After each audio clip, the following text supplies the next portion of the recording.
Examination hall में मेरे पास एक समय ऐसा आ चुका था जहाँ मुझे पता था कि मैं कुछ भी कर लूँ, मैं सीसेट में जो है यहाँ पर पास नहीं हो पाऊँगा because this paper is really very difficult. And trust me, last year I had successfully scored 98 numbers when it comes to CSAT. But इस बार वो सीसेट में मुझे कट ऑफ भी पार कर पाना बहुत मुश्किल नज़र आ रहा था. And that is the time when I had to completely change my strategy. तो यहाँ पर देखते हैं जल्दी से, like this is the figure जो कि अभी तक मुझे समझ में आ रहा है.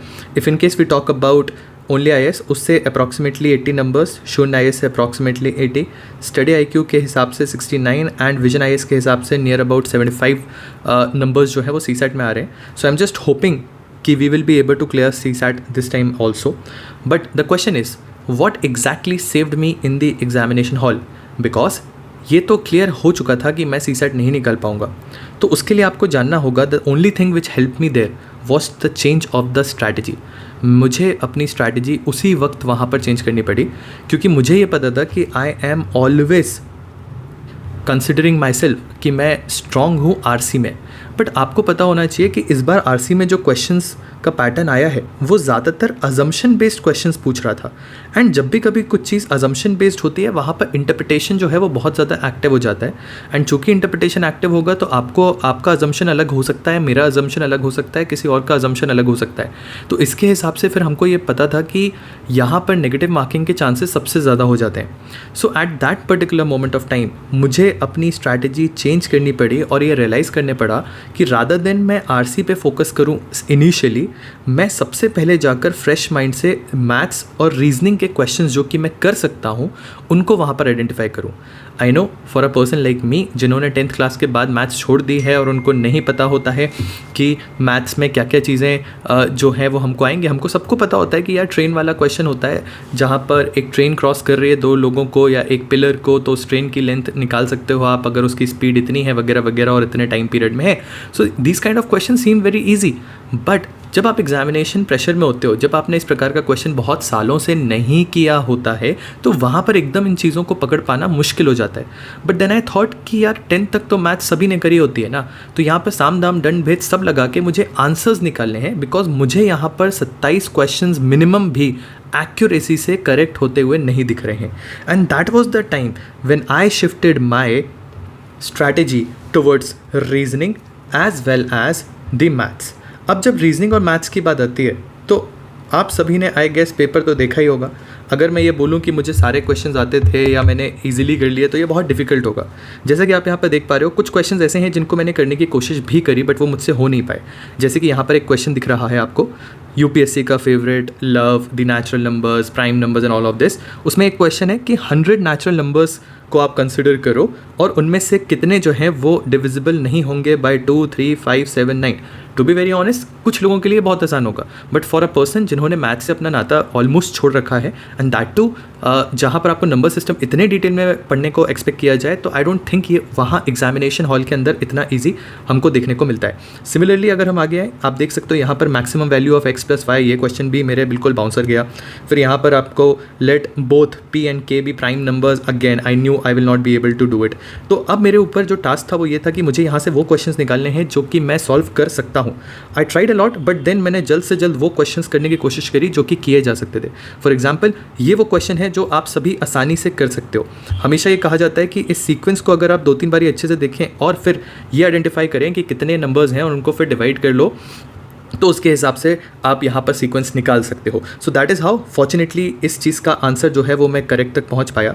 सिमिलरली यहाँ पर अगर हम और क्वेश्चंस देखें तो ये वाला क्वेश्चन है जो बहुत आसानी से हो सकता था बट स्टिल एग्जामिनेशन हॉल में जैसे हम कहते हैं ना कि 2+2 भी करना है तो उसके लिए हम बिल्कुल रिस्क नहीं लेने का, तो वैसा वाला सिनेरियो हो गया था. एंड मैंने यहाँ पर लिटरली 2-2 बार जो है, पहले तो मैंने यहाँ पर यहाँ जो दिया हुआ है उसके हिसाब से ही निकालने की कोशिश करी बट देन उसके बाद मैंने ऊपर लिखा एंड एक एक चीज़ जो है दोबारा से आइडेंटिफाई करी कि यार गलती से भी क्वेश्चन जो है वो गलत नहीं होना चाहिए. फॉर्चुनेटली आ गया. फिर वहाँ पर भी मुझे नहीं समझ में आ रहा था, देन मैंने उसको दोबारा से लिखा.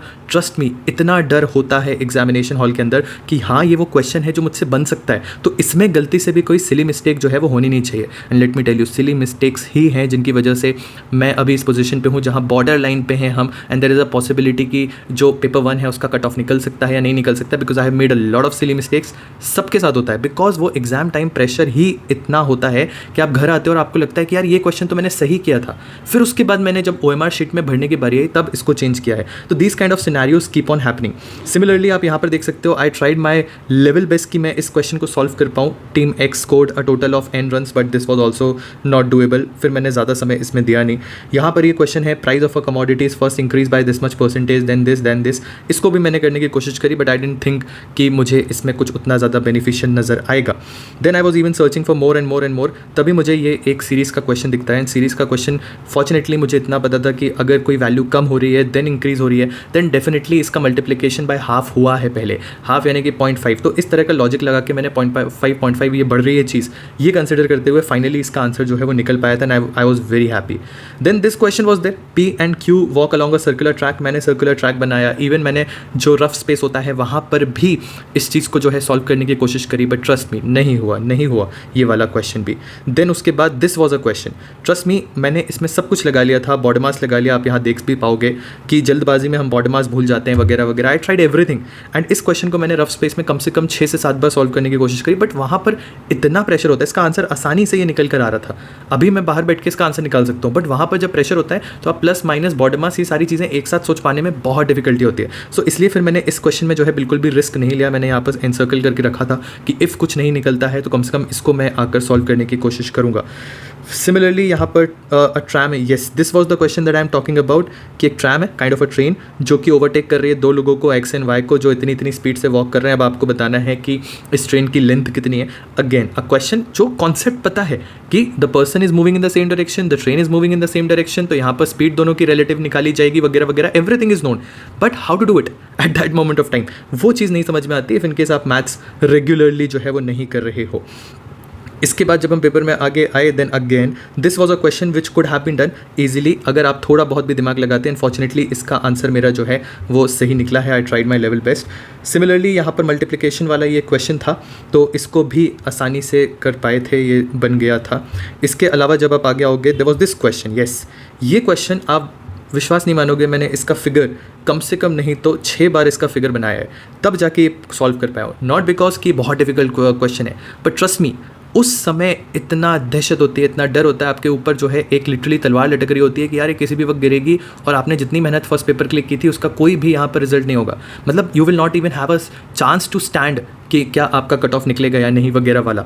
तो यहाँ पर बहुत ज़्यादा प्रेशर होता है। तो कम से कम 4 से 5 बार मैंने इसका जो है मिनिमम यहाँ डायग्राम बनाया था। एक बार तो आप देख सकते हो यहाँ पर ही मैं इसका डायग्राम जो है वो बना रहा था, बट जब मुझे लगा कि यार ये थोड़ा सा ज़्यादा मैसअप हो रहा है तो फिर मैंने पीछे रफ स्पेस में भी इसका डायग्राम बनाने की कोशिश करी।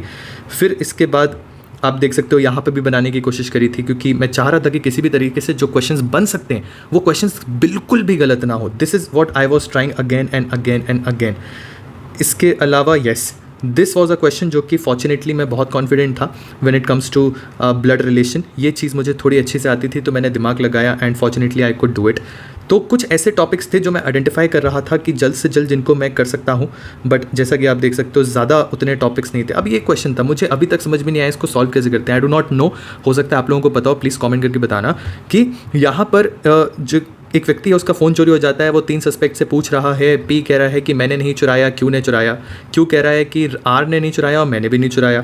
आर कह रहा है मैंने नहीं चुराया, मेरे को बाकियों का पता नहीं है। अब इनमें से आपको बताना है कि मोबाइल फ़ोन किसने चुराया। तो ये वो चीज़ है जो थोड़ा सा अगेन डाइसी हो रही थी, बट आई ट्राइड कि मैं ये देखूँ कि कहाँ पर प्रोबेबिलिटी लग रही है कि पी ने कहा कि मैंने नहीं चुराया, क्यू ने कहा कि मैंने नहीं चुराया, आर ने कहा मैंने नहीं चुराया, लेकिन at the same time Q ने ये भी कहा कि मैंने जो है नहीं चुराया है। तो इस तरीके से I was giving them points कि हाँ शायद कुछ यहाँ पर कनेक्शन जो है वो निकल पाए। एंड फॉर्चुनेटली ये आंसर भी कई टेस्ट सीरीज़ के अंतर्गत मेरा कई आंसर शीट्स के अंतर्गत सही हो रहा है। इसके अलावा yes this was a question जो कि सही हुआ है। T20 क्रिकेट मैच में XYZ की वैल्यू, तो अगेन बहुत सारी वैल्यूज़ पुट करके मैं देख रहा था डायरेक्टली कि क्या ये चीज़ सही होगी या नहीं होगी। आई नो आपको ये बहुत फुलिश लग सकता है कि यहाँ पर क्या कर रहे हो, ये आप 100 लगा रहे हो फिर उसको 50 कर रहे हो। Trust me, I was trying everything. मैं अपना साम दाम दंड भेद सब लगाने की कोशिश कर रहा था कि मैंने जीवन में जितना भी नॉलेज है, जितना भी ज्ञान है, अगर उससे कुछ भी रिलेशन निकाल कर मैं आंसर निकाल पाऊँ तो मैं वो कर लूँ। बिकॉज ट्रस्ट मी, आप उस सिचुएशन को समझो, आप ऐसा समझो कि आप एक ऐसी सिचुएशन में हो जहाँ you are dying of hunger, literally dying of hunger, and आपके आसपास कुछ भी खाने को नहीं है और तभी आपको कुछ एक उम्मीद दिख जाए, तो अगर आपको कुछ भी दिखेगा आप वो खाने के लिए तैयार होगे, राइट। तो वो चीज़ यहाँ पर हम करने की कोशिश कर रहे थे। तो इस तरीके से आप देख सकते हो इधर उधर से आई ट्राइड कि ज़्यादा से ज़्यादा क्वेश्चंस जो है वो निकाले जा सकें। Again this was a question जो मैंने बहुत ध्यान से सॉल्व किया कि इसको भी सॉल्व किया जा सकता है और इससे मैक्सिमम नंबर्स निकाले जा सकते हैं। Then this was a question जिसमें बहुत ट्रिक लगाने की कोशिश करी थी, then finally it could be decoded. यहाँ पर बहुत सारे नंबर्स वगैरह सब खेल मैंने किया था। ये फ्रांस वाला क्वेश्चन तो बहुत ईजी था, ये तो सभी से बन गया होगा। And then again one more sequence, I was so happy कि हाँ चलो आज जो ये सीरीज़ है वो हमसे बन रही है। So yes, this is the horror story. But अब जब मैंने पहली बार में ये सारी चीज़ें कर ली, then I went to the passages, क्योंकि जैसा कि मैंने बोला यहाँ पर अगर आपको ये पूछ रहा है कि which of the following reflect the central idea, तो भी आप एक लेवल तक क्वेश्चन को सही कर सकते हो। बट अगर आपको यहाँ पर बोल दिया जाए अजम्पशन, आप देख सकते हो यहाँ पर इस क्वेश्चन को मैंने डायरेक्टली छोड़ दिया ये देखते हुए कि ये अजम्पशन पूछ रहा है। सिमिलरली यहाँ पर अगर बात करें तो मुझे लगा कि शायद अजम्पशंस मैं डिकोड कर पा रहा हूँ, अनफॉर्चुनेटली ये क्वेश्चन मेरा सही हुआ है। यहाँ पर भी मैंने क्रिटिकल मैसेज पे ज़्यादा बैक किया अपने आप को, क्योंकि मुझे पता है कि ये वो चीज़ें हैं जो कि ज़्यादा क्लियरली हमको आंसर दे पाती हैं rather than the assumption thing.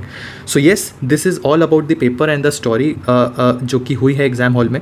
I know बाहर निकलने के बाद चीज़ें बहुत आसान हो जाती है, यही क्वेश्चन पेपर को मैं शायद और ज़्यादा बेहतर तरीके से कर दूं। But as of now the thing is कि हमारा स्कोर जो है वो 75 से 80 के बीच में कहीं पे लाई करने वाला है। एंड फॉर्चुनेटली अगर ये करता है तो yes, we will be successfully in. आप लोग प्लीज़ कमेंट करके बताना आपका कैसा उस समय एग्ज़ाम टाइम पे माइंडसेट था, क्या आपके मन में आ रहा था। बिकॉज आई डोंट थिंक कि शायद मैं ही हूँ जो उस समय इतने डर के माहौल में था। It would have happened with everybody and this time CSAT was really difficult. Trust me when I से दिस, बिकॉज लास्ट टाइम जब 2023 का पेपर हुआ था तो उस समय भी मैथ्स डिफिकल्ट था, परमिटेशन आया, कॉम्बिनेशन आया वगैरह वगैरह, तो वो आप सॉल्व नहीं कर सकते थे। But there was always a fall back option कि आप जाकर आरसी सॉल्व कर सकते हो, क्योंकि वहाँ पर आपको डायरेक्ट क्वेश्चंस दिख रहे थे। बट यहाँ पर अजम्पशन बेस्ड क्वेश्चन चूँकि ज़्यादा है, जहाँ इंटरप्रिटेशन ज़्यादा होता है, तो इन सभी कारणों की वजह से this I would consider one of the toughest CSAT का पेपर, and this will definitely act as an eliminator.